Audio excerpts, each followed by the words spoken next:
বিসমিল্লাহির রহমানির রহিম। আসসালামু আলাইকুম। সবাইকে অনেক অনেক শুভেচ্ছা ও অভিনন্দন। বন্ধুরা, আজকের ভিডিওটা অনেক গুরুত্বপূর্ণ। ভিডিওটি না কেটে একটু দেখবেন, তাহলে ভিউজ সম্বন্ধে আপনার যে ধারণা রয়েছে সেই ধারণাগুলো পাল্টে যেতে পারে। তে আমরা অনেক সময় দেখি আমাদের চ্যানেলে ভিউজটা কমে বাড়ে, হয়তো দেখা গেছে অনেক সময় ভিউজটা কমে বাড়ে বা ভিউজ আসে না, বন্ধ থাকে, বা ভিউজ আসছে 2টা 4টা বা 8টা 10টা, ঠিক এরকম হইতাছে। সেক্ষেত্রে আমাদের কি করণীয় বা সেক্ষেত্রে আমরা কি করতে পারি, এই ভিডিওতে আমরা একটু ক্লিয়ার হওয়ার চেষ্টা করবো আপনাদের সাথে। আর এই ভিডিওতে আপনাদের সাথে শেয়ার করবো।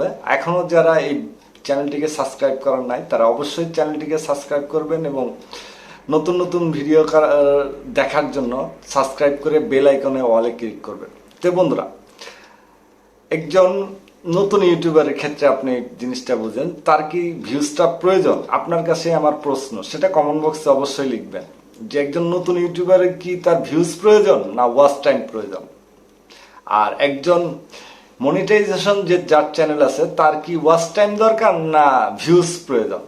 আপনারা শুধু ভিউজ সম্বন্ধে কি আপনার কি কোনো ধারণা আছে? আমি আপনার কাছে এই প্রশ্নগুলো করব। যেই আপনি ভিডিওটা দেখেন, তো অবশ্যই আমার কমেন্ট বক্সে লিখবেন যে আপনি ভিউজ সম্বন্ধে কি বোঝেন। ভিউজ অর্থাৎ ইউটিউবের যে আপনি বলেন ভিউজ কম, এইটা কম। বড় বড় ইউটিউবার আছে, তারাও বলে ভিউজ হয় না, এই করলে ভিউজ হবে, সেই করলে ভিউজ হবে, এই টিক্স করেন ভিউজ হবে, অমুকটা করেন ভিউজে, ইউটিউব স্টুডিওতে এই সেটিং করেন, সেই সেটিং করেন। আসলে অ্যাকচুয়ালি ভিউজটা কি?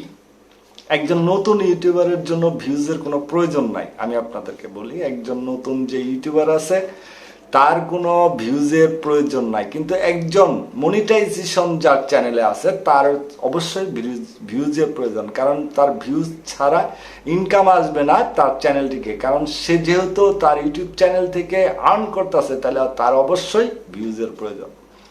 আর একজন নতুন ইউটিউবারের জন্য তার দরকার হয়েছিল ওয়াচ টাইম এবং সাবস্ক্রাইবার। এখন এই ভিউজ আর ওয়াচ টাইম, সাবস্ক্রাইবার, এই তিনটা বিষয়ে আমি আপনাদেরকে একটু ধারণা দেওয়ার চেষ্টা করি। এই ওয়াচ টাইম, ভিউজ, সাবস্ক্রাইবার, এই তিনটা একসাথে জয়েন। আপনি একজন নতুন ইউটিউবার যদি হয়ে থাকেন, তাহলে অবশ্যই আপনাকে চ্যানেলের থিমস, তারপরে আপনার চ্যানেলের লোগো, চ্যানেলের অ্যাবাউট সেকশন, এরপরে আপনার ভিডিওর টাইটেল, ভিডিওর ডিসক্রিপশন, ভিডিওর থাম্বনেল সম্পূর্ণ ঠিক থাকতে হবে।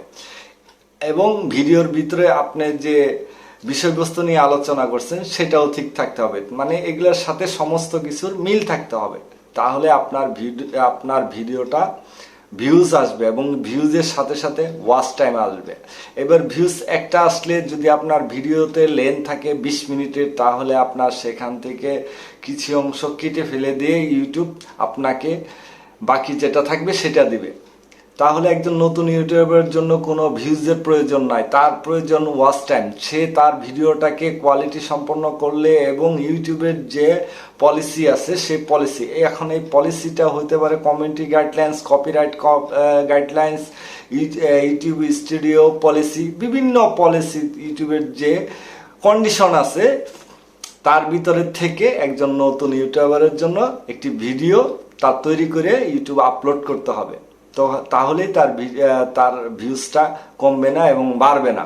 আর একজন পুরাতন ইউটিউবার যার মনিটাইজেশন চ্যানেল আছে, তার তো ভিউজ অবশ্যই দরকার। সে যেহেতু পারদর্শী হয়ে আসছে, তার ভিউজটা অবশ্যই আসতে পারে।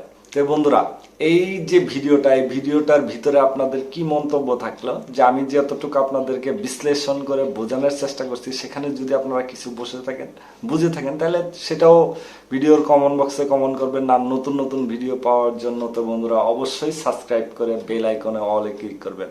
তো বন্ধুরা, আপনাদের জন্য এই চ্যানেলটি সব সময় যে কোনো বিষয় সম্পর্কে যদি জানার থাকে, বিষয়বস্তু না শুধু বিষয় সম্পর্কে যদি আপনাদের থাকে তাহলে ভিডিওর কমেন্ট বক্সে কমেন্ট করে বলবেন, সেই সম্বন্ধে আপনাদের জন্য ভিডিও তৈরি করার চেষ্টা করবেন। সবাইকে অনেক অনেক শুভেচ্ছা ও অভিনন্দন রইল। আবারও আল্লাহ হাফেজ।